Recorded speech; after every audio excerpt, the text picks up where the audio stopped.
안녕하세요. 오늘도 사연살롱을 찾아주셔서 감사합니다. 50대 가정주부입니다. 가끔 거울 속에 훌쩍 어른이 된 저를 발견할 때면 어쩐지 낯선 기분이 될 때가 있어요. 언제 이렇게 나이가 들어버린 걸까? 어른이 된 게 어느 날 갑자기도 아닌데 괜히 젊은 시절이 모두 흘러가 버린 것 같아 어딘가 모르게 서글퍼지더라고요. 어렸을 땐 철없이 어른은 다 자유로운 것 같고 뭐든 할 수 있을 것 같아서 빨리 어른이 되고 싶었는데 막상 이렇게 인생의 절반이 흐르고 나니 가장 그리운 때가 그때인 것 같아요. 매일 아침 일찍 일어나 학교에 가고 선생님과 부모의 통제를 받으며 답답하다고 불평불만만 했는데 막상 어른이 되니 저 혼자만 잘하면 되는 것이 아니라 가족, 동료, 친척 등 주변을 챙겨야 하니 어른의 현실은 자유는 있지만 더 많은 의무 때문에 무엇도 자유롭게 할 수 없네요. 어른이 사는 게 고달프고 힘들 줄 알았으면 학교 다닐 때 마음껏 행복할걸. 행복은 늘 이렇게 한 발 늦게 지나고 나서야 깨닫는 것 같아요. 그땐 몰랐지만 지금은 너무 그리운 저의 어린 시절 이야기를 해보고 싶어서 이렇게 사연글을 적어봅니다.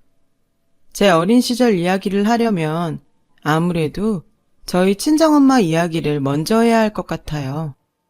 저는 홀어머니 밑에서 자랐어요. 엄마는 22살에 남편을 사고로 잃고 당시 갓 태어난 저를 혼자 감당해야 했어요. 지금 생각해보면 당시 엄마의 나이는 세상을 다 알긴 너무나도 어린 나이였어요. 엄마는 남편도 없지만 친정도 없는 사람이라 어쩔 수 없이 시댁의 도움을 받아야 했어요.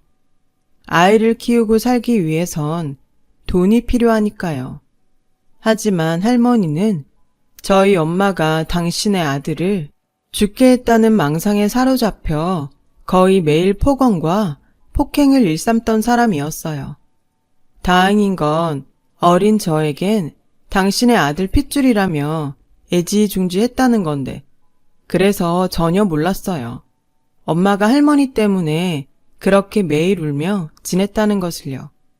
엄마는 그런 시간을 무려 8년을 버티셨어요. 제가 초등학교에 들어갈 즈음 엄마는 저를 데리고 방 하나, 부엌 하나가 딸린 월세방을 얻어 거의 도망치듯 할머니 집에서 나왔고 그 뒤 저는 초등학교를 무려 3번이나 전학을 가야 했어요. 살았던 월세집 계약이 2년인 것도 있었지만 한 곳에 오래 살면 할머니가 저희 모녀를 찾아올지도 모른다는 엄마의 걱정 때문이기도 했죠. 마지막 월세방 계약이 끝날 무렵엔 제가 초등학교 6학년이었어요. 진짜 이번엔 전학 가기 싫었는데 그때 어떻게 알고 왔는지 막내 꼬모가 제가 다니는 학교에 왔고 할머니가 1년 전에 돌아가셨다는 이야기를 듣게 되었어요. 엄마는 할머니가 돌아가셨다는 소식을 듣고 이제 더 이상 도망 다니지 않아도 된다고 안도하셨죠. 엄마와 할머니의 관계를 몰랐던 저는 나는 슬픈데 우리 엄마는 할머니가 죽은 게 저렇게 좋은가? 하며 엄마를 오해하기도 했어요. 그 뒤 몇 달 후 저희 엄마는 태어나 처음으로 내 집 장만을 하셨어요. 대단히 비싸지 않았던 작은 빌라였는데 집값의 절반도 넘는 대출금을 끌어안고도 집 장만의 기쁨에 엄마는 아빠의 사진을 꼭 끌어안고 펑펑 우셨어요. 그때 저희 엄마의 나이는 35이었어요. 이사 걱정이 없어진 엄마는 그 뒤로 매일 인생에 딱 2가지만 있는 사람처럼 매일 이 일 저 일 가리지 않고 돈을 버셨고 저에겐 그렇게 공부 잔소리를 퍼부으셨어요. 학원 갔다 왔어? 공부는 다 했어? 이번 시험에서 꼭 성적 올려야 된다. 행복은 성적순이 아니라고 했는데 그때 당시 저는 행복은 공부하는 시간에 반비례한다고 생각했어요. 그래서 저는 제가 세상에서 가장 불행하다고 생각했었죠. 당연히 공부만 강요하는 엄마와는 심리적으로 멀어져 갔고, 자기의 기대와 뜻에 제가 따라주지 않자 엄마의 짜증과 잔소리는 더 심해져만 갔어요. 너 나중에 어른 되면 어떡하려고 이렇게 놀기만 해? 엄마도 힘들어. 엄마가 이렇게 고생해서 키우는데 네가 좀 알아서 잘해야 하지 않겠어? 내가 언제 놀기만 해? 그리고 내가 엄마한테 나 때문에 고생하라고 했어? 왜 나한테 그래? 너 지금 엄마한테 그게 무슨 말버릇이야? 엄마가 너한테 뭐 그렇게 대단한 거 바래? 그냥 학생이 공부 좀 열심히 하라는 건데 뭐가 잘못됐어? 열심히 해. 근데 엄마가 바라는 건 열심히 하는 게 아니고 잘하는 거잖아. 해도 안 되는 걸 나보고 어쩌라고?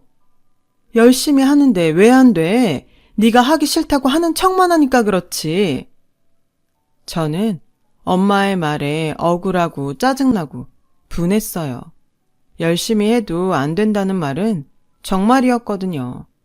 저는 점점 엄마는 나에 대해서 관심도 없으면서 공부만 잘하길 바란다 라고 생각했고, 저는 두고 보자는 심정으로 정말 이를 악물고 공부만 했어요. 이해가 가지 않는 건 그냥 통으로 외워버리고 무조건 성적이 잘 나오면 된다는 생각에 별의 별짓을 다 했죠. 그 결과 성적은 오르기 시작했고, 그제야 저희 엄마는 만족하는 얼굴이셨어요. 저는 그런 엄마의 모습을 보며 그러면 안 되는 거였는데, 제 계획은 엄마가 바라는 대로 공부를 열심히 해서 성공을 하면 엄마가 잔뜩 기대하고 있을 때 엄마의 기대와 정반대로 하는 거였어요. 그래서 저희 청소년 시절 기억은 거의 없어요. 참 아이러니하게도 모든 행복을 포기하고 공부만 하며 재미없게 사는 저에게 학교 선생님과 엄마는 칭찬을 해주셨고, 친구들은 저에게 다가오지 않았죠. 그렇게 대학 입시를 치렀어요. 순수한 의도는 아니었지만 악착같이 공부한 결과 서울에서 유명한 Y대에 들어갈 수 있었고, 대학 합격이 발표되는 날 엄마는 저를 껴안고 기뻐하셨어요. 하지만 저는 그런 엄마를 거부했고 이렇게 말했어요. 엄마가 바라는 대로 대학 붙었지? 그럼 이제 다 된 거다. 난 대학 안 갈 거야. 이제부터 그동안 못했던 거 실컷 하고 살 거니까 엄마는 더 이상 내 인생에 참견하지 마. 저는 그렇게 제 방문을 걸어 잠그고 방에만 박혀 살았어요. 밥도 잘 안 먹고 가끔 화장실 가는 것 외엔 방 밖에 나오지 않았는데, 처음엔 네가 이기나 내가 이기나 해보자던 엄마는 제가 그렇게 일주일 정도 버티니까 겁이 나셨는지 제 방문 앞에서 미안하다고 우셨어요. 내가 생각한 복수는 통쾌하고 시원한 거였는데 엄마가 우니 이상하게 정말 마음이 좋지 않더라고요. 결국 엄마와 세상으로부터 닫았던 마음의 문을 다시 열게 되었어요. 하지만 그것도 다 엄마의 계략이었을까요? 정신 차리고 보니 대학 입학식에 도착해 있었어요. 과정이 어쨌건 공부를 열심히 그리고 잘해서 좋은 대학에 입학한 아이로 주변에서 치켜 세워줬고, 그 기분이 썩 나쁘지 않았어요. 지금부터라도 그동안 누리지 못하고 산 것을 누리며 마음껏 자유롭게 살겠노라 다짐했어요. 하지만 이런 제 마음을 비웃듯 학교 공부는 그리 간단하지 않았죠. 엄마는 이번엔 공부가 아닌 다른 걸로 저를 옥죄기 시작했어요. 다 큰 딸의 귀가 시간을 정했고 옷 입는 것에도 매번 참견을 하는 등 저를 가만히 두지 않았어요. 그리고 대학은 취직을 위한 과정이니 마냥 놀기만 하면 안 된다고 또 잔소리를 퍼부으셨죠. 너 지금 시간이 몇 시야? 대학 갔다고 놀기만 할래? 치마는 왜 그렇게 짧아서? 왜? 아예 동네방네 다 보게 벗고 다니지. 정말 왜 그래? 이제 나도 어른이야. 나 좀 내버려 두면 안 돼? 엄마가 다 걱정돼서 하는 소리잖아. 그리고 엄마가 일찌감치 스펙 쌓아서 취직 준비하라고 했지? 넌 왜 그렇게 내 말을 안 듣니? 요즘은 여자도 능력이 있어야 무시 안 당하고 산다고 했어, 안 했어? 가만 보면 다 엄마 컴플렉스야. 누가 무시를 해. 내 걱정하지 말고 제발 엄마 걱정이나 해. 지금 이 나이가 돼서 생각해보면 엄마가 힘들게 번 돈으로 먹고 자고 입고 대학까지 다니면서 엄마가 잔소리할 때마다 혼자 큰 아이처럼 철없는 소리를 했어요. 당연히 그때는 몰랐죠. 그저 지금 당장 듣는 잔소리가 싫었고 뭐든 저를 통제하려는 엄마의 날성 감시가 싫었으니까요. 그런 제가 엄마와 따로 살게 된 건 대학 졸업 후 취직을 하고 난 후부터였어요. 저는 무조건 독립을 하고 싶어서 월급을 받으면 거의 쓰지 않고 모았고 회사 근처 월세로 나온 작은 오피스텔을 얻을 수 있었어요. 월세로 내는 돈이 얼마나 아까운데 공짜로 먹여주고 재워주는 집 놔두고 이게 뭐야? 내가 알아서 할 수 있어. 나도 어른이고 내가 번 돈으로 살 수 있으니까 이제 간섭 좀 그만해. 엄마도 엄마 인생 살라니까. 지집애, 꼭 그렇게 말도 지 할머니처럼 정없이 해야 속이 시원하냐? 엄마는 저의 말에 서운하신 듯 집으로 돌아갔어요.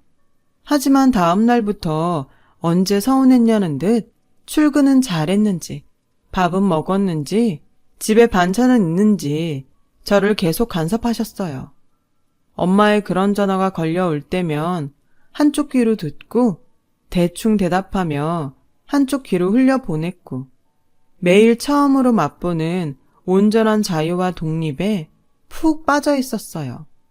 정말 지금 생각하면 희한할 정도로 엄마에 대해선 별 생각하지 않았고 매일 회사 다니며 그리고 혼자 사는 재미를 느끼며 집에는 거의 가지 않게 되었죠. 그런 와중에도 엄마는 거의 매일 전화해 집에는 언제 오냐고 물으셨어요. 그럴 때마다 바빠서 여유가 없다고 대답했고요. 저는 그때 당시 어차피 집에 가봤자 잔소리만 할 거면서 오라고 그런다고 생각했거든요. 회사에 들어간 지 3년이 되던 해, 거래처 회사의 인연으로 지금의 남편을 만나게 되었어요. 제가 만나는 사람이 생겼다고 엄마에게 말하자 그 뒤엔 엄마의 잔소리는 새로운 메뉴가 추가된 듯 업그레이드가 되는데 너 혼자 산다고 남자친구 막 집에 데려오면 안 된다. 엄마는 정말 지치지도 않아? 그만 좀 해. 내가 알아서 한다고. 나도 어른이잖아.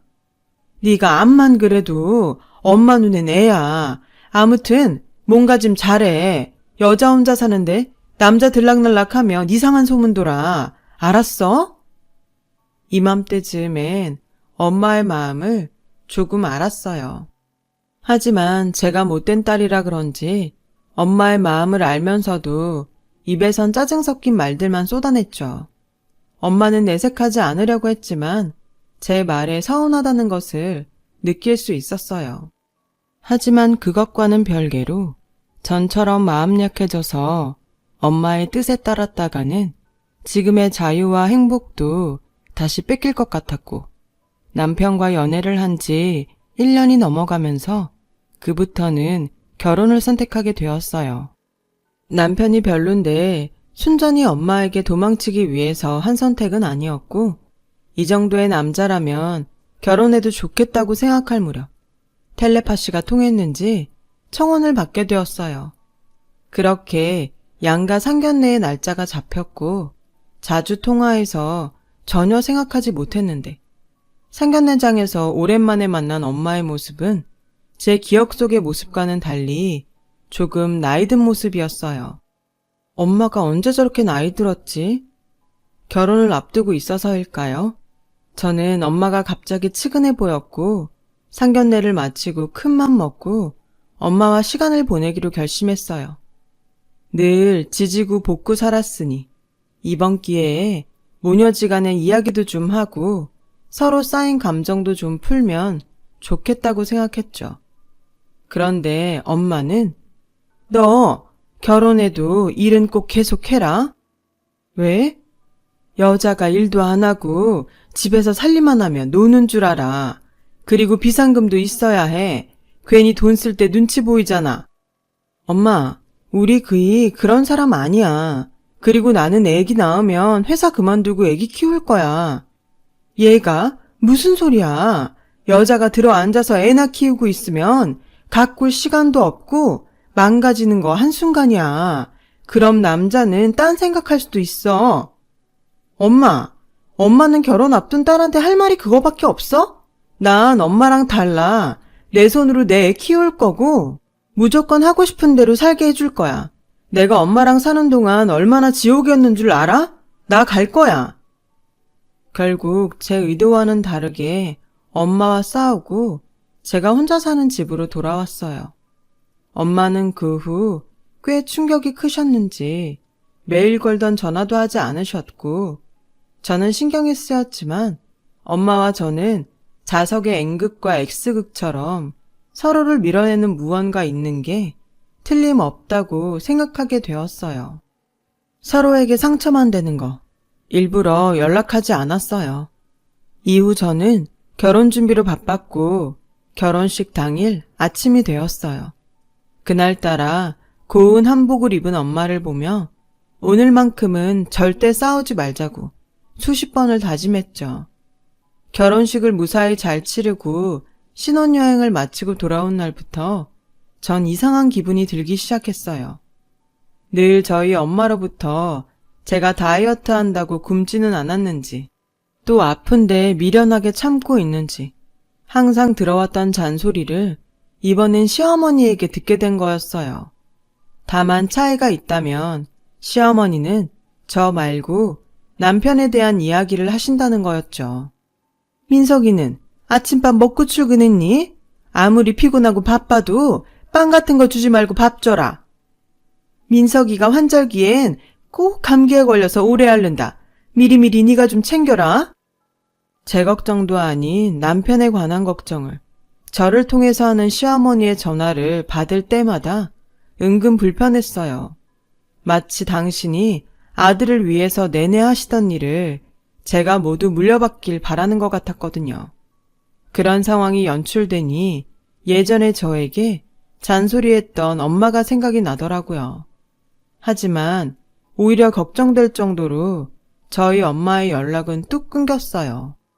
그렇게 저는 남들 다 해본다는 결혼 후 시댁과의 갈등, 남편과의 갈등을 겪으며 3살 터울에 딸과 아들이 태어났어요. 저는 제 계획대로 첫 아이를 출산하면서 회사를 그만뒀고 아이의 커가는 모습을 모두 함께하며 행복하지만 고된 전업주부가 되었어요. 엄마 생각이 나서 정말 오랜만에 연락을 했죠. 너는 내가 그렇게 말렸는데도 기어코 회사를 그만뒀니? 오랜만에 만난 엄마는 외손녀도 제대로 안아보지도 않고 또 저에게 잔소리를 했어요. 엄마는 오랜만에 본 딸한테 할 말이 그거밖에 없어? 그래, 그거밖에 없다. 어릴 땐 그래도 엄마 말을 좀 듣는 것 같더니 그 좋은 대학 나와서 왜 놀아? 놀긴 내가 얼마나 바쁜데 살림하지 애 키우지.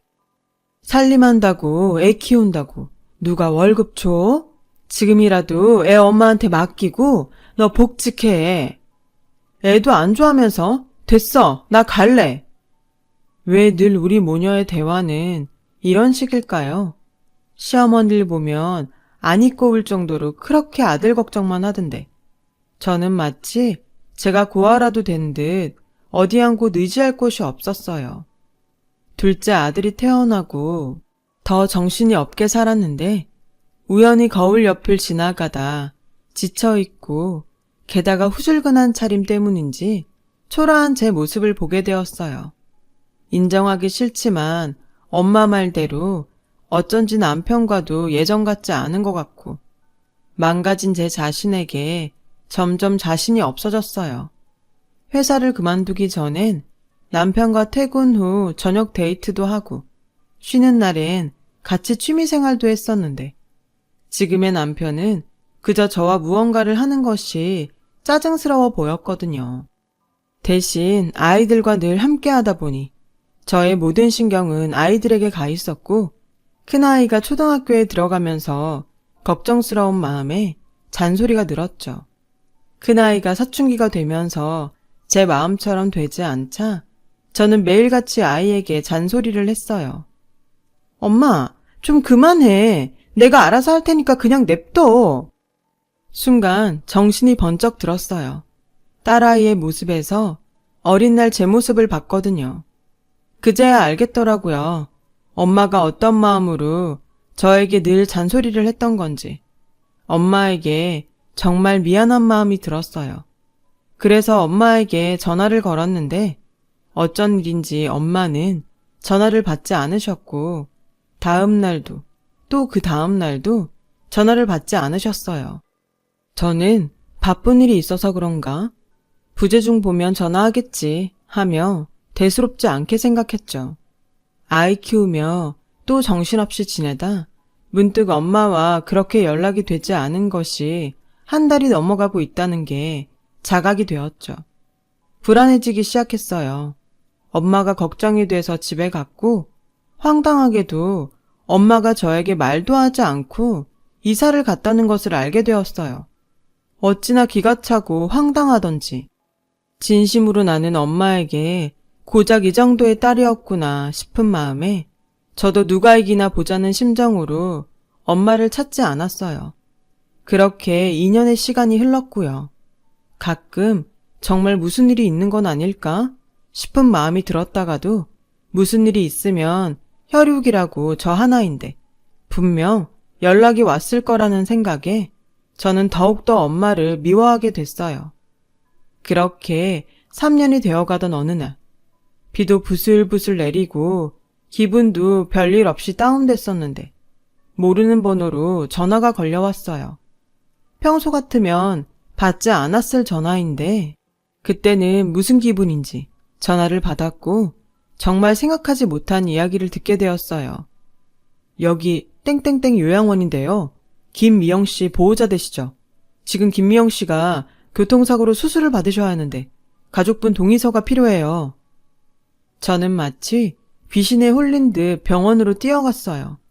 그리고 엄마도 제대로 보지 못한 채 수술 대기실에 들어갔고 그곳에서 요양원 직원분에게 엄마의 3년간의 이야기를 들을 수 있었어요. 저희 엄마는 알츠하이머 가족력이 있으셨는데 언제부턴가 자꾸 기억이 나지 않아 처음엔 건망증인가 싶다가 상태가 심각해져 병원을 찾으셨대요.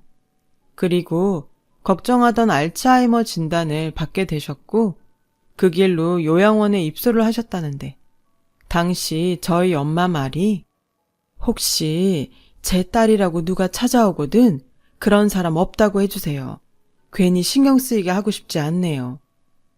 직원들은 그래도 가족인데 어떻게 그러냐며 꼭 연락을 해보시라고 했다는데 저희 엄마의 마음은 단호했대요. 그렇게 진행을 늦추는 치료를 받다 올해부터 상태가 좀 많이 나빠지셨고 비가 오는 날이면 자꾸만 우산을 가지고 딸을 데려와야 한다면서 찻길로 나가셨대요. 저는 그 말에 눈물이 터지고 말았죠. 나도 비 올 때 다른 엄마처럼 우산 가지고 데리러 오면 안 돼? 엄마가 밖에서 일하는데 그럴 시간이 어딨어. 그래서 엄마가 비상용 작은 우산 사줬잖아. 벌써 잃어버렸어? 아니, 그냥 놔둬. 이씨 됐어. 저는 까맣게 잊고 있었던 일인데 엄마는 기억도 온전하지 않으면서 그날의 기억을 잊지 않고 있었나 봐요. 이렇게 엄마가 되어서야 엄마의 깊은 마음을 조금 알게 되니 저는 정말 나쁜 딸이었구나 싶은 생각이 들었어요. 저는 교회도 성당도 절도 다니지 않으면서도 간절히 기도했어요. 제발 엄마가 무사히 수술을 마치고 나오실 수 있게 해달라고요. 알츠하이머여도 상관없고 그저 살아있는 엄마 손 잡게만 해달라고. 기도하고 또 기도했죠. 제 간절한 기도가 통했는지 엄마의 수술은 출혈이 많아 고비는 있었지만 무사히 끝났고 저는 엄마의 병간호에 정성을 다했어요. 정신이 돌아온 엄마는 절 보고 낯설어 했어요.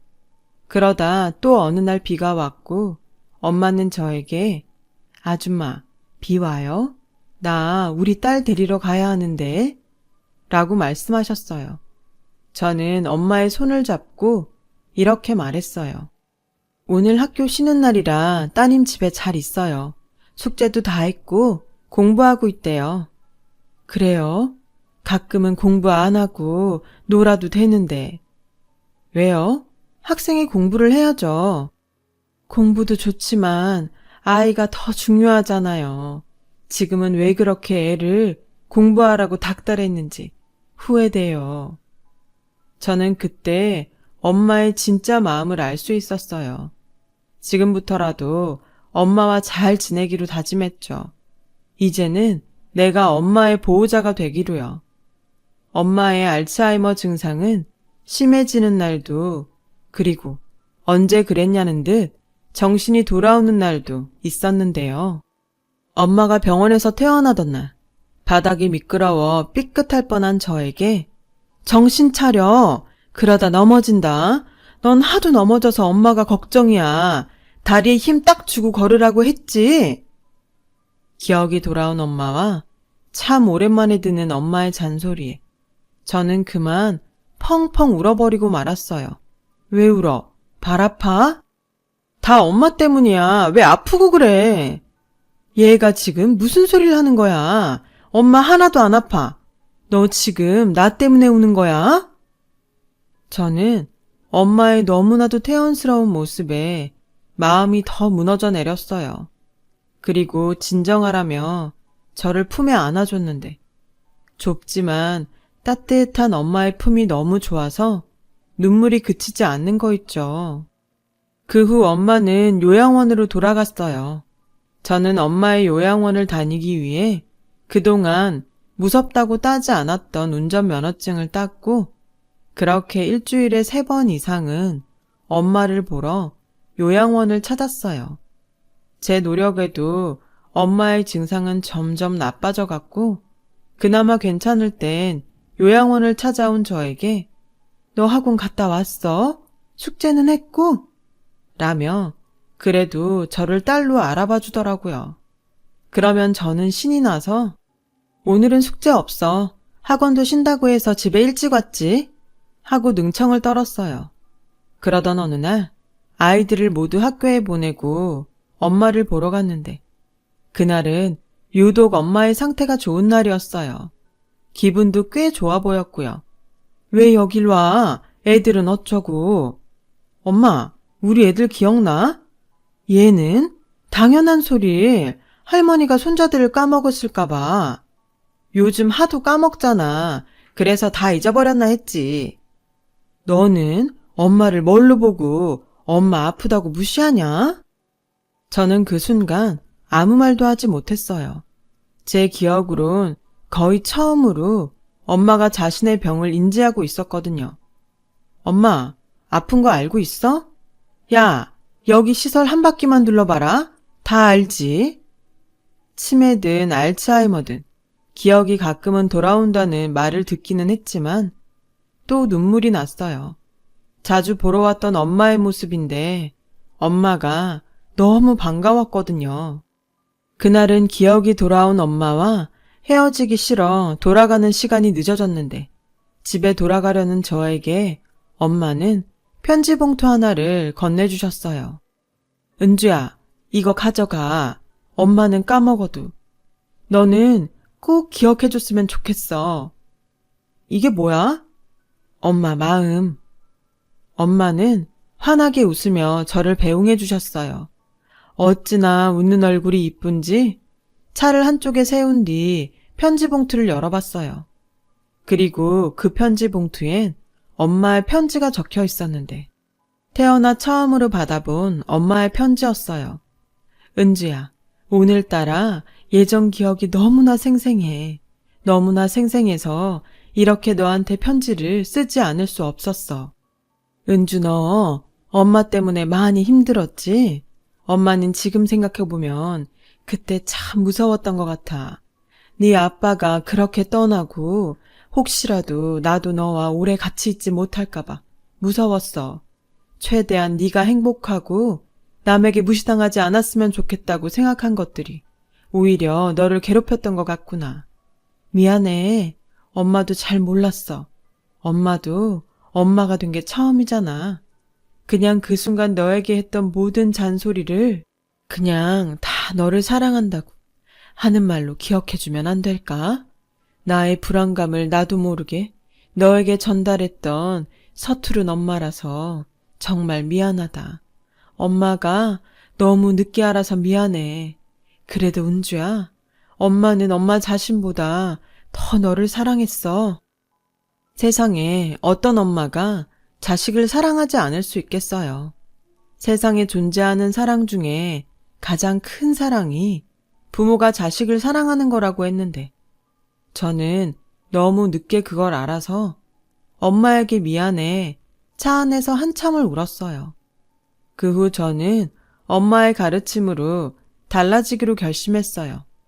아이들에게 했던 잔소리를 줄이고 대신 제 마음을 그냥 그대로 이야기하기, 사랑한다고 하기로 했죠.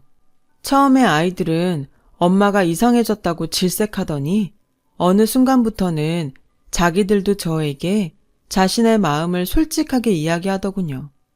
달라진 아이들의 모습을 볼 때면 저는 엄마와 저도 진작에 이렇게 진심으로 이야기하는 법을 알았으면 얼마나 좋았을까 하는 아쉬운 마음이 들어요. 저희 엄마는 여전히 시설에 계세요. 다행히 증상이 많이 나빠지지 않으셔서 어쩌다 한 번은 기억이 돌아온 엄마를 만나기도 해요. 기억이 돌아온 엄마도 반갑지만 전 엄마의 편지를 읽은 후로 엄마가 어떤 모습과 어떤 이야기를 해도 이젠 놀라거나 슬프지 않아요. 엄마가 말한 것처럼 저에겐 모두 사랑한다는 말로 들리니까요.